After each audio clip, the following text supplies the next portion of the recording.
Be looking at the third base position, and more specifically, what does a Division I third baseman look like?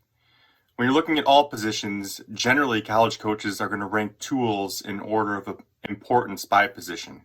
When it comes to playing third base, one of the big separators is going to be arm strength. If you're a good defensive player, if you're a good hitter, but you don't have the arm, you're probably not going to stick at third base. So we'll prioritize that as number one. Beyond that, third base is a position that is going to have a power profile. It's a place where colleges are looking for that bat that's going to be able to drive in runs, drive the ball to the gap, drive the ball over the fence. So they will sacrifice some defensive play or some speed for that power hitter. Thirdly, and what we're going to take a look at here today, is defensively.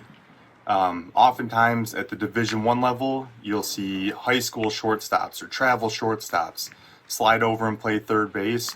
But for a third baseman to stick at third and to do so at the Division I level, they're going to have to do certain things that we're going to take a look at. So the first thing that they want to see is active feet and being ready to make a variety of different plays. Third base is called the hot corner because there's a lot of balls that are hit on the screws that you're going to have to react pretty quickly to.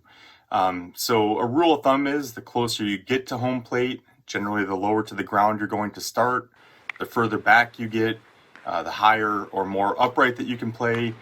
So a third baseman is going to have that adjustability and the skill set to make all those various types of plays. You can see that there's really good tempo and rhythm and everything that he's doing. I'm going to go ahead and stop on that play right there. The ball hit the bag.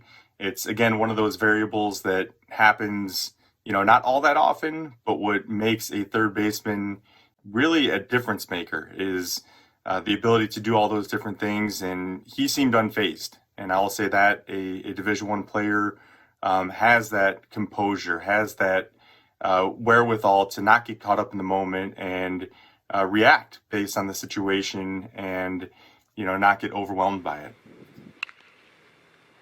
Again, a ball to the backhand, they gave him another one, and you can see, even though we didn't see the ball thrown across the infield, you could see just the way his arm worked and out of his hand that it was going to be on line, was going to have some carry to it.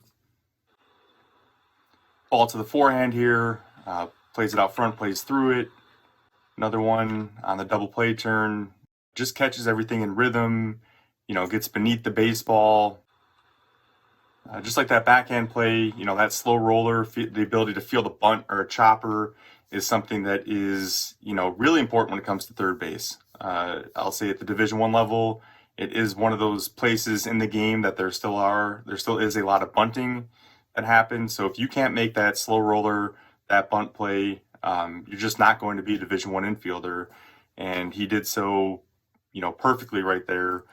Played through it, had his body going in the right direction, took the right angles, and you could just see all the things that we were talking about: the feet, the hands, the agility, were present with that. So let's talk about a few things that we didn't see. We prioritized arm strength above all when it comes to playing third base, and unfortunately, we didn't get a chance to see the ball go across the infield. We didn't get a chance to see the carry. To a trained eye, to a coach that watches thousands of videos each and every month, you could tell that just the arm speed was there and that was going to play. But if you do have the chance, please put a camera behind you, put a camera behind the first baseman, because it is something that we want to see. Recap on everything that we just covered there. Third basemen have to make a variety of different plays: the backhand, the forehand, the double play turn, coming in on a baseball on that slow roller, that chopper. And you're going to be required to make them all. That's why, like we said before, oftentimes shortstops are moved over to third base because the profile fits pretty similarly, with the exception of maybe a shortstop being a little bit quicker and a little bit more rangy than playing third. So we do this all the time. We watch thousands of videos here at NCSA, and we'd love to evaluate your video to see if you have what it takes to play at the Division I level, or the Division II, Division III, NAIA, or junior college. There are certain things that separate that Division I player that we just took a look at, and we'd be happy to talk through these things with you. So post your video to your profile, send it on over to us, and we'd love to help you get to the next level.